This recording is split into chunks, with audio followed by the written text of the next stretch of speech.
Olá, alunos queridos da Educar, sejam muito bem-vindos. Vamos aprender mais um pouquinho sobre a história geral. Conforme o Thiago falou para vocês, eu vou ficar agora com a disciplina, com a parte afrenteada, a disciplina de história, com vocês. E vou tratar hoje sobre a industrialização, os movimentos operários e as principais teorias que nortearam esse período.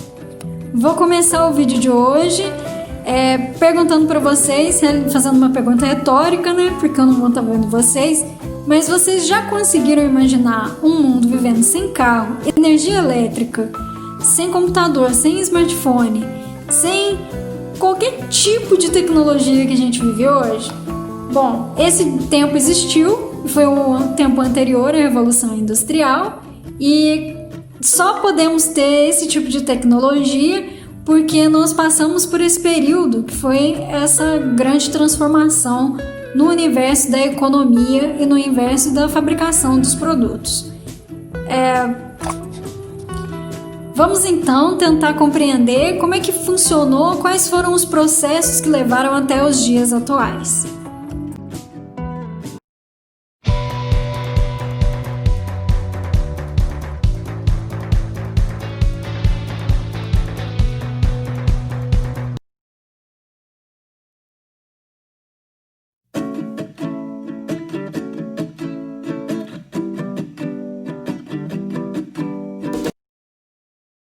Bom, antes de tudo, vamos fazer uma breve contextualização sobre o período anterior à Revolução Industrial. Vocês sabem que a Revolução Industrial teve como epicentro a Inglaterra e depois ela passou disseminando para outros países, principalmente da Europa e também em outros continentes, como aqui no Brasil a gente também passou por um processo de industrialização. Mas vocês sabem por que ela foi pioneira? Vamos ver então alguns aspectos que levaram a Inglaterra a ser a pioneira durante esse período.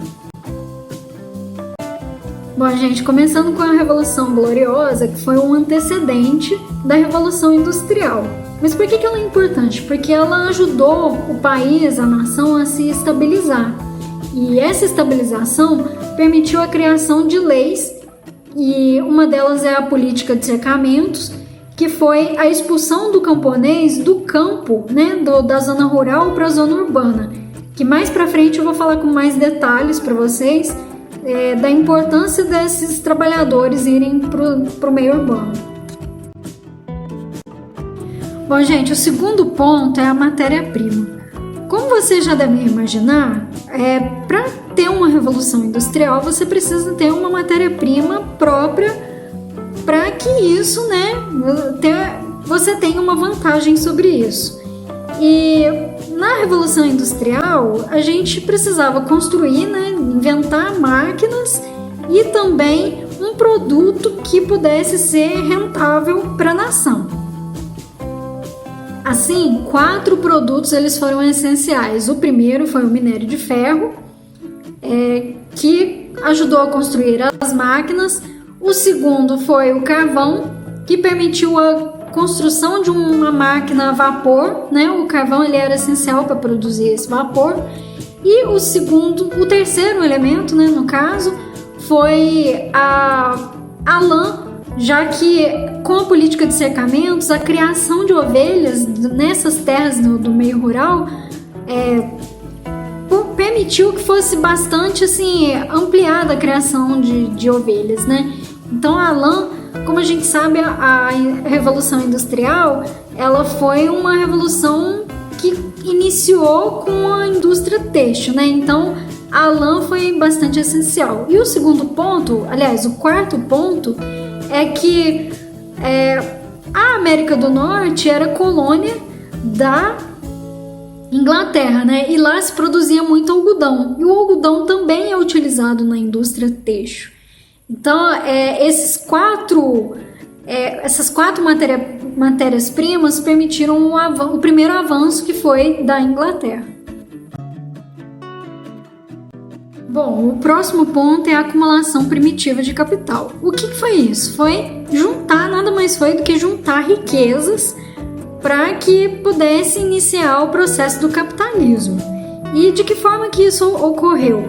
Pelo Tratado de Methuen, né, que eu vou deixar aí com vocês, aqui ou ali, não sei onde que eu vou colocar, mas vou explicar direito.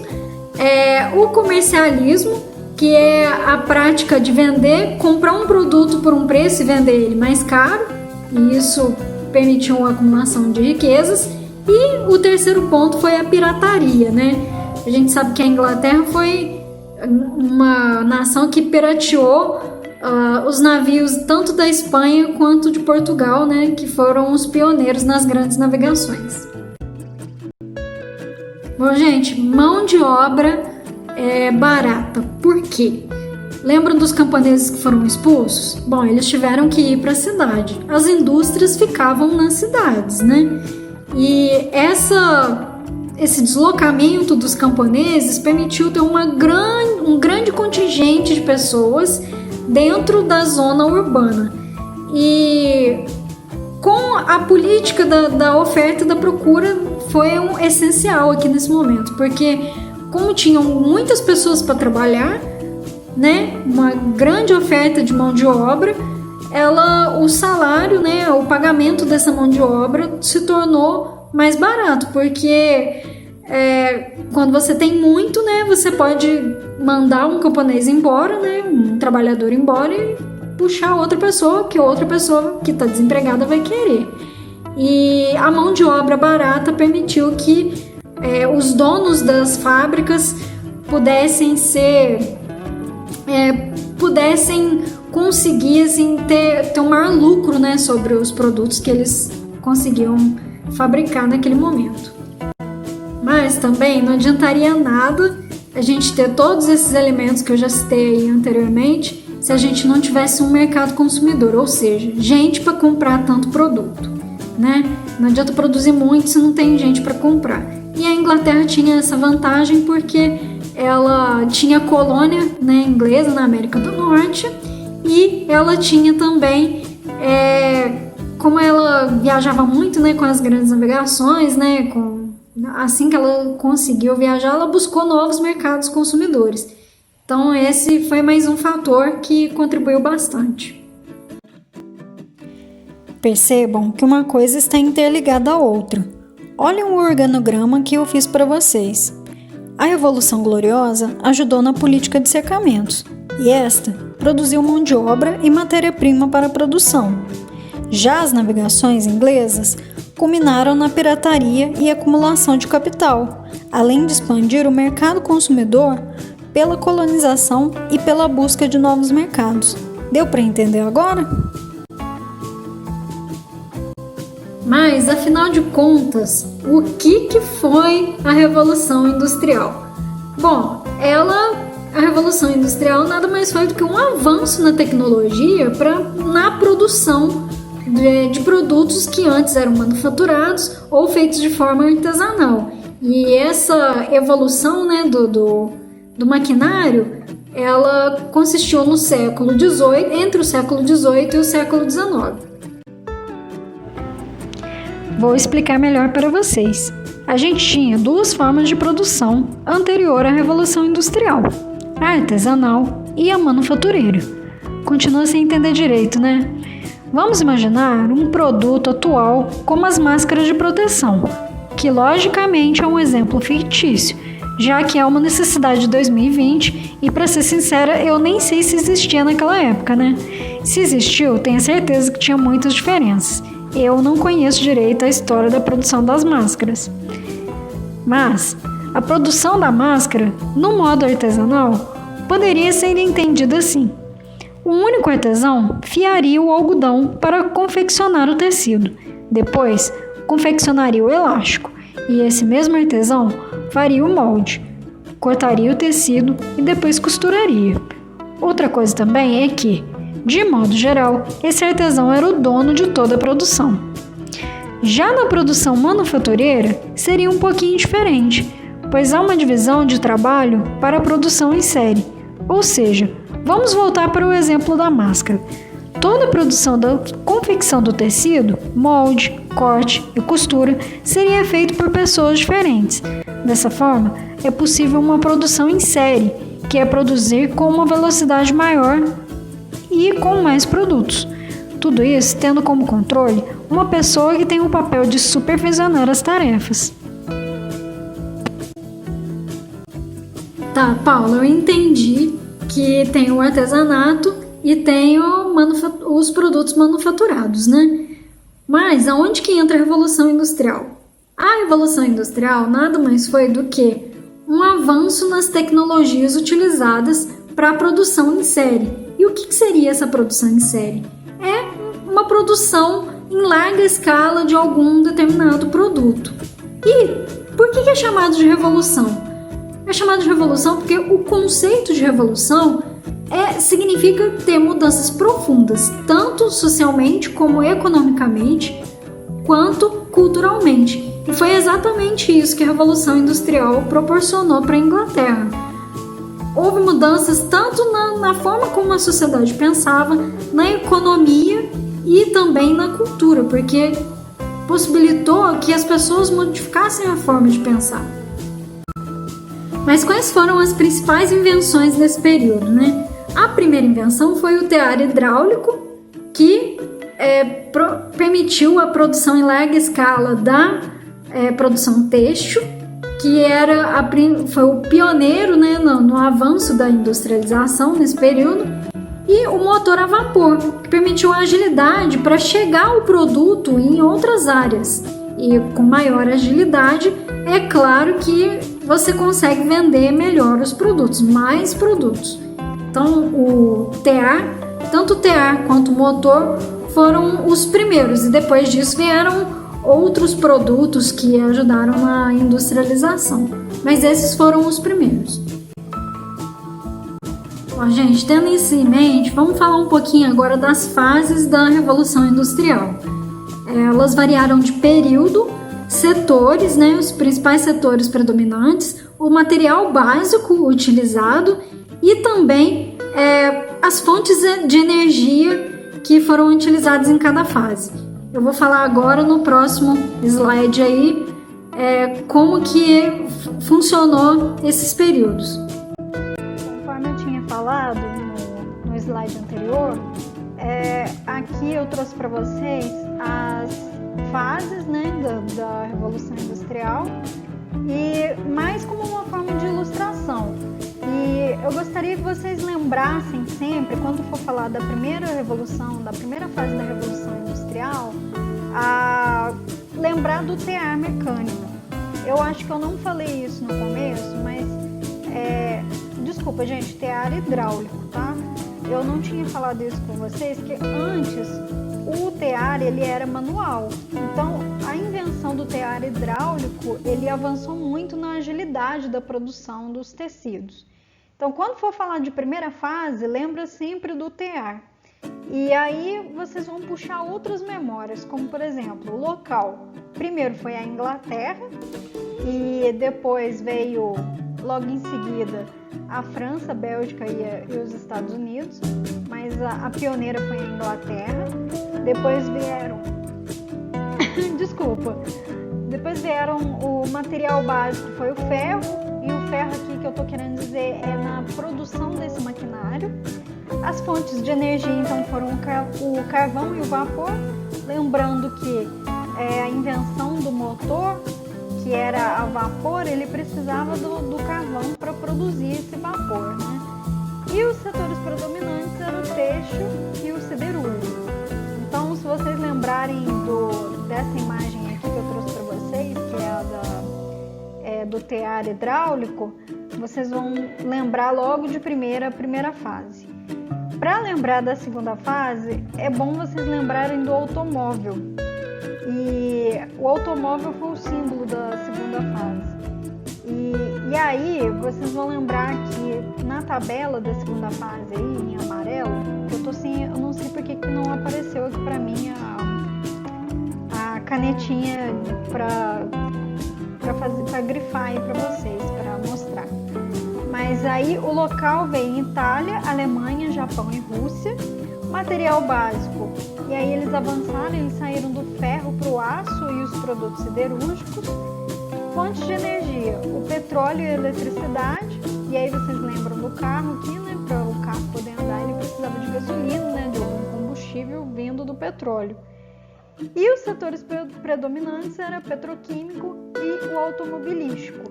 Tudo isso não é para vocês decorarem não, mas é bom vocês fazerem essa associação. Por isso que eu trouxe essas duas imagens aí. Associando essas duas imagens, vocês vão poder, quando for resolver alguma questão do Enem, vocês vão poder ter uma ideia do que se trata. Bom, gente, a terceira fase foi iniciada no século XX e os principais produtos utilizados são aqueles que são bem próximos da nossa realidade hoje, que é a robótica, a engenharia genética, a informática e tudo isso que a gente tem na realidade de hoje, que permitiu que essa se transformasse na terceira fase. Mais um slide aí que eu acabei esquecendo na hora de fazer as minhas gravações, é que agora eu vou dar uma introdução para vocês sobre os modelos de produção do período da Revolução Industrial.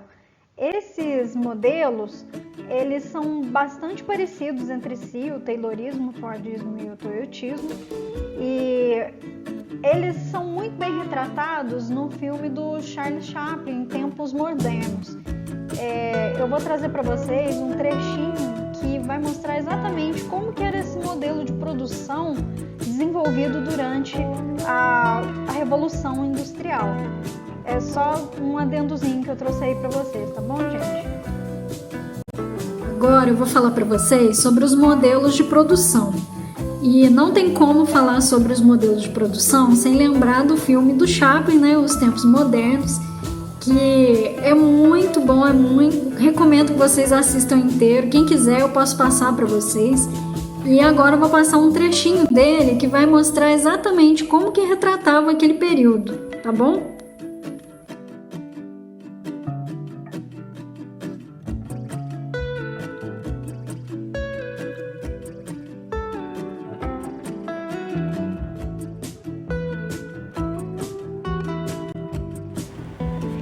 Esse filme foi reproduzido em 1936.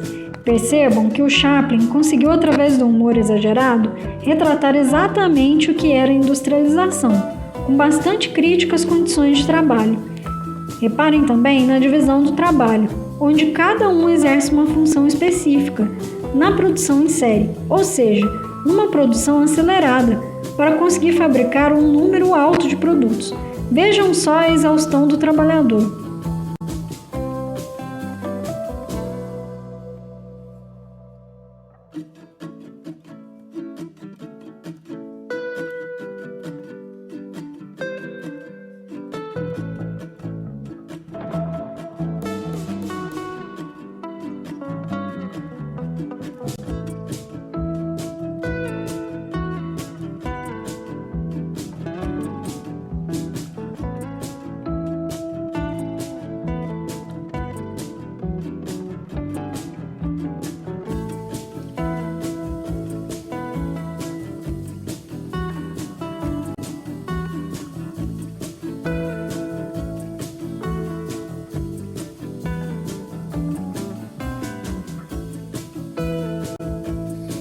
Nesse sentido, vejam as formas de produção que existiram durante esse período.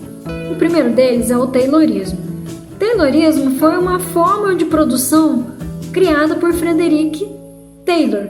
E esse cara aí, que está aparecendo na tela aí para vocês, ele pensou que o trabalhador ele deveria ficar com o trabalho braçal e os donos dos meios de produção, que no caso seria a burguesia industrial, eles teriam o trabalho intelectual. Desse jeito, se o trabalhador ele não tem acesso ao trabalho intelectual, ele faz de uma forma mecanizada, né, já acostumada com aquele hábito de produzir. Dessa forma, ele consegue produzir muito mais em um período de tempo muito menor, porque ele faz esse mecanismo sem pensar. É o caso do Chaplin, quando ele fica apertando, né, e ele vai fazendo de forma automática. É nesse sentido que o Taylor pensava a forma de produção. No Fordismo, o modelo foi bastante parecido com o Taylorismo, porém, esse modelo de produção que foi pensado pelo Henry Ford, esse mesmo cara do Fusquinha aí, da Ford mesmo, dessa indústria, né, automobilística, ele pensava que o trabalhador ele deveria ter acesso à produção que ele tinha na fábrica. Então ele aumentou o salário, ele propunha aumentar o salário dos trabalhadores e também diminuir o custo, né, da produção. Dessa forma, o trabalhador poderia comprar o próprio produto que ele produzia. Mas não pensem que isso foi uma forma de tratar o trabalhador de forma legal, mas sim de aumentar o trabalho, o mercado consumidor. Era uma medida boa para a indústria, porque eles iam aumentar as pessoas que comprariam o próprio produto, que no caso seriam os próprios trabalhadores das fábricas.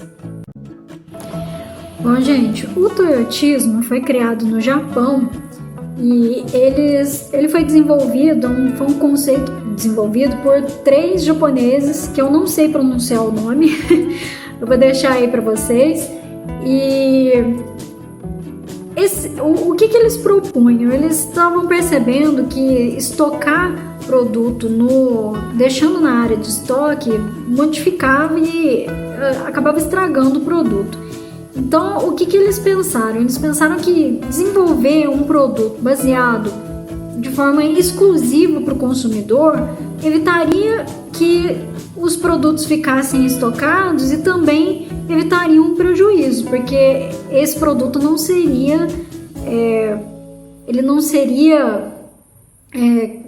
estaria estragando lá no estoque. Então, o que eles fizeram? Eles optaram por tentar fazer a montagem a partir de uma encomenda do consumidor. Então, o toyotismo é muito parecido, né, a linha de montagem com o Fordismo e com o Taylorismo, né? Porém, ele tem essa exclusividade, tá bom? E quais foram as consequências da Revolução Industrial, né? O que a gente pode pensar que trouxe, né, para a sociedade? Como isso influenciou a sociedade e a cultura? Vou tratar alguns pontos com vocês de forma bastante rápida. Bom, o primeiro ponto que eu queria tratar com vocês é que chega de falar de transição do feudalismo para o capitalismo, tá? Aqui a gente põe um fim nisso, a gente já pode chamar de capitalismo.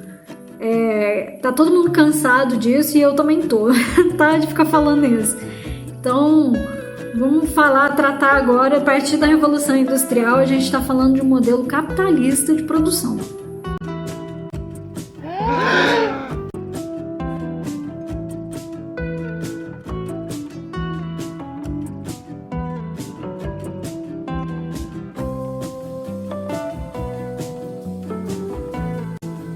A gente tem que pensar que o período medieval, que foi onde teve o feudalismo, né, onde ele se consolidou, ele foi um período que nasceu ali, mas ele deixou resquícios na Idade Moderna e chegando até na Idade Contemporânea. Ah, mas Paula, não continuo sem entender nada. Vamos fazer uma analogia com os dias atuais. Por exemplo, aqui em BH, é muito diferente de uma cidade do interior. Por exemplo, lá em Campanha a gente ainda não chegou à Coca-Cola, né? Mas aqui a Coca-Cola já tem há muitos anos. Brincadeiras à parte, mas é mais ou menos isso. Os tempos de duração de uma cidade para outra, e aqui no caso de um país para o outro, de uma nação, de um estado para o outro, são muito diferentes. Na Inglaterra, o feudalismo perdurou até a Revolução Gloriosa. E pensando nesse aspecto, a gente pode entender também um pouco sobre a construção da história.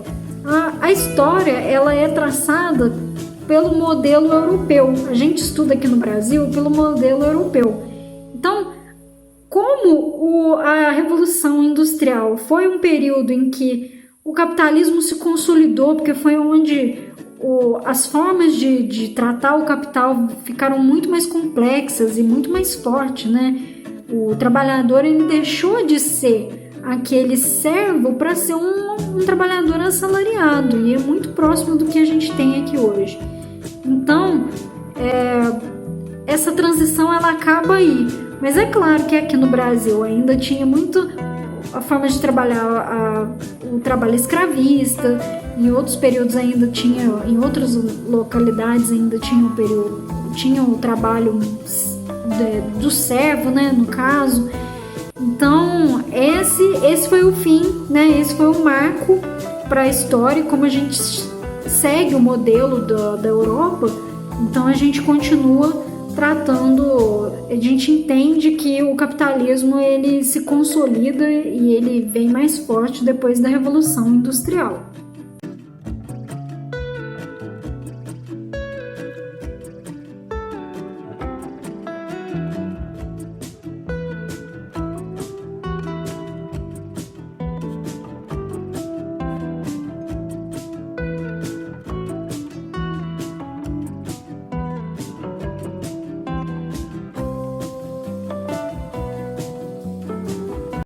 As outras características a gente pode pensar de maneira lógica, lembrando dos cercamentos de novo.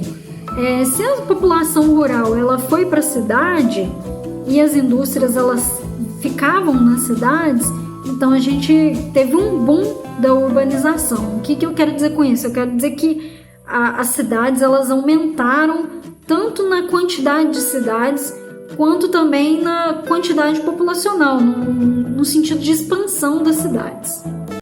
Outra coisa também a levar em consideração é que as fábricas elas aprimoraram todos os produtos, sobretudo as vacinas e os medicamentos.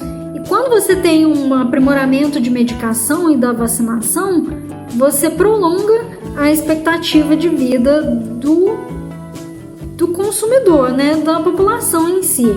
Se você está protegido com vacina, você vai acabar sobrevivendo mais. Naquela época ainda existia muita morte por muitas doenças que hoje a gente nem imagina, né, que a vacina pode prevenir.